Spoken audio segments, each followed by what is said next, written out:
तो आना दूसरे के हाथ में है, जाना दूसरे के हाथ में है। बीच में ऐसा लगता है कि बहुत कुछ हम लोगों के हाथ में है, ऐसा है नहीं, लेकिन लगता है तो लगता है। भ्रम ही सही, तो भ्रम भी आप में हमें संवेदना उत्पन्न करते हैं, प्रतिक्रिया उत्पन्न करते हैं, परिणाम उत्पन्न करते हैं। हम लोगों ने कहा लोगों को कि भैया महादेव से तो लेते ही लेते हो, लो यार कौन रोकता है, और उतना दे भी कौन सकता है जो दूसरे के पास जाओगे, लो जरूर लो। लोगों ने लिया है, हम आप क्यों दूबर रहे, हम आप क्यों कमजोर रहे। लेकिन ज्ञान भी लो नहीं यार, ज्ञान क्यों नहीं लेते हो? ज्ञान लोगे तो बहुत मामूली सी चीज से भी तुम बहुत बड़ा काम कर लोगे। हम लोग देहात में वो कहावत है ना कि गांव में एगो होशियार रही तो कमा खा के जिए ली, 5 गो बुड़बक ओकरा भेटाए के चाहिए। तो ज्ञान का ये महत्व है। दिक्कत क्या है? दान तो बंटवारा में आप ले सकते हैं, जैसे महादेव को आप बाबा कहते हैं, बाबा की संपत्ति में आपका अधिकार है। शिव कहा जाता है कि चंदा मामा सबके मामा, शिव घर घर के बाबा। कहावत है ना, चंदा मामा सबके मामा, शिव घर घर के बाबा। तो बाबा में तो पोते पर पोते सबका अधिकार है भाई, उसकी संपत्ति में तो भोग तो रहे। हवा उसकी, प्राण उसके, पानी उसका, पहाड़ उसके, नदियां उसकी, हम उसके, सब तो उसी के हैं, तो भोग तो रहे। और बिना मांगे मिल जाएगा, क्योंकि बाबा की संपत्ति में उसके पोता पोती से लेकर पूरा खानदान बढ़ते चले जाए, सबका अधिकार होता। कानून कहता है इस देश का कि जब तक जिंदा है तभी तक अधिकार रहेगा, उसके बाद कहीं दूसरे को दे दे। उस साला मरबे नहीं करता है तो देगा किसको? मरेगा तब नहीं दूसरे को होगा, उस साला जिंदा है।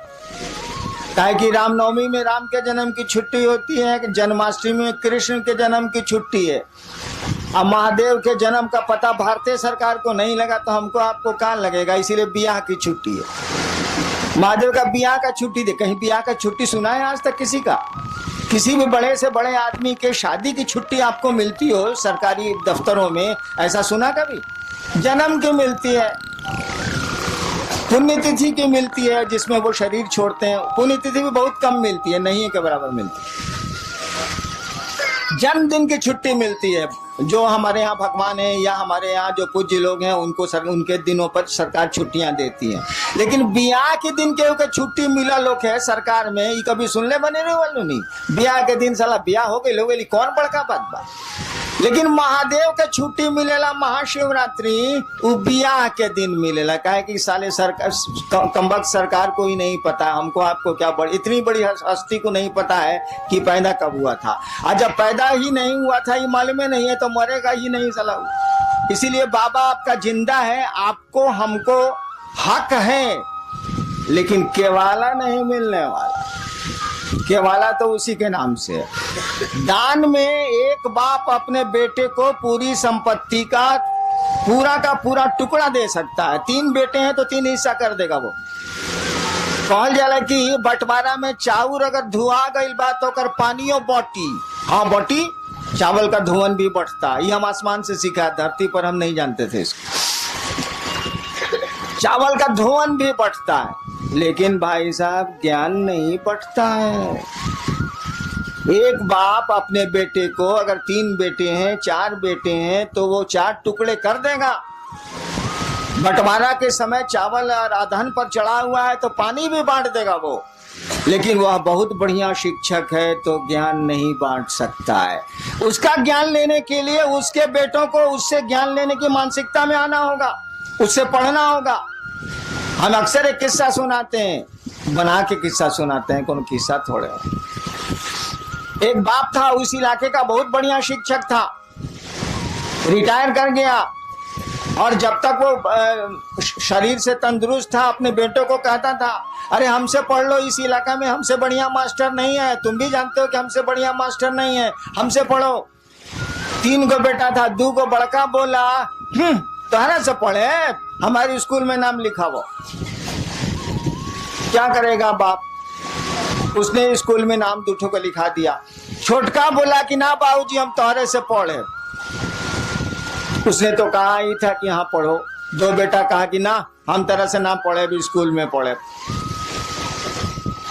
समय बीता, वो रिटायर कर गया, बूढ़ा हो गया। एक दिन सबसे छोटका बेटा हो गया था कलेक्टर, पढ़ा टीचर बढ़िया था, बना दिया उसको, आईएएस हो गया, वो कलेक्टर हो गया। एक दिन छोटका बेटा आया बाप से मिलने के लिए, तो पीला बत्ती का गाड़ी या अंगरक्षक बॉडीगार्ड सब था उसके साथ। और दोनों भाईवा जो था उससे बड़ा जो नहीं पढ़ा था अपने बाप से, वो दोनों बथान में भैंस को सानी लगा रहा था। सुना कि छोटका भैया आया है, भैया आया है, तो दोनों आया मिलने के लिए। बगीचा में था, बथान में था, आया मिलने के लिए। तीनों बैठा हुआ था, बूढ़ा जो मास्टर था वो भी बैठा हुआ था, जो तीनों का बाप था। दोनों ने कहा, दोनों बड़े भाई ने बाप से कहा कि बाबूजी तारा ऐसा था बेईमान, हमने का देखबे ना कहीं नहीं। बाप ने कहा क्या बेईमानी की, बोलो। कहा कि एकरा के तू कलेक्टर बना देला, हमनी के भैंस चरवा बना देला, तो ऐसे बड़ बेईमानी हुई। वो बूढ़ा आदमी बोला कि देखो बाबू, हमरे पास इतना बीघा जमीन है, छोड़ दो, हम पेंशन से खा लेंगे, हमको जमीन की जरूरत नहीं है। तुम तीनों भाई इस जमीन को बांट लो, हम जमीन का बंटवारा कर देते हैं, संपत्ति का एक एक पाई का बंटवारा कर देते हैं। लेकिन ससुरा बताओ हम ज्ञान का बंटवारा कैसे करें? ये पढ़ना चाहा तो हमने पढ़ा दिया, तुम दोनों ने कहा नहीं पढ़ेंगे तो स्कूल भेज दिया। तुमको बढ़िया शिक्षक नहीं मिला, तुम नहीं पढ़े, भैंस चरा रहे हो। इसने हमसे पढ़ना चाहा, हम थोड़ा बढ़िया से पढ़ाते रहे हैं स्कूलों में, हमने इसको पढ़ा दिया, ये कलेक्टर हो गया, तुम दोनों भैंस चरवा हो गए। तो ज्ञान का बंटवारा हम कैसे कर दें? चलो चावल का पानी हम बांट देते हैं, सब कुछ बांट देते हैं 3 हिस्से में, लेकिन ज्ञान कैसे बांटेंगे यार? ज्ञान कोई लेगा तब न देंगे, ज्ञान तो लेना पड़ता है। सामान तो हम दे देंगे, लीजिए चाहे फेंकिए, लेकिन ज्ञान तो हम दे ही नहीं सकते ना, जब तक आप लेना नहीं चाहिएगा, उसको रिसीव करना नहीं चाहिएगा। हम लोगों ने कहा महादेव से दान लेते हैं, ज्ञान कहीं नहीं लेते हैं भाई साहब। ज्ञान लेने के लिए आपको उस महादेव का चेला बनना होगा, शिष्य बनना होगा। और शिष्य बनना होगा इसका माने, शिष्य शब्द का अर्थ जानते हैं? जो लोग अंग्रेजी जानते हैं उनको तो आसान है, डिसाइपुल और डिसिप्लिन। डिसिप्लिन शब्द से डिसाइपुल बना, डिसिप्लिन अनुशासन, डिसिप्लिन शब्द से डिसाइपुल मन शिष्य, डिसिप्लिन शब्द से डिसाइपुल बना है। कहने का अर्थ हुआ कि जो डिसाइपुल है वह अगर गुरु का डिसिप्लिन नहीं मानता है तो डिसाइपुल नहीं है। जो शिष्य है अगर गुरु का डिसिप्लिन नहीं मानता है तो डिसाइपुल नहीं है। शिष्य शब्द का भी वही अर्थ होता है। संस्कृत में शस धातु है, उससे बना है शिष्य शब्द, उससे बना है शासन, उससे बना है अनुशासन, उससे बना है प्रशासन, उससे बना है शिष्य। शिष्य का मानी होता है जो अंग्रेजी में मानी है वह हिंदी में भी है। शिष्य का मानी होता है जो गुरु का अनुशासन माने, वह शिष्य है, वह चेला है। गुरु जो कहते हैं वो करे, गुरु का अनुशासन माने।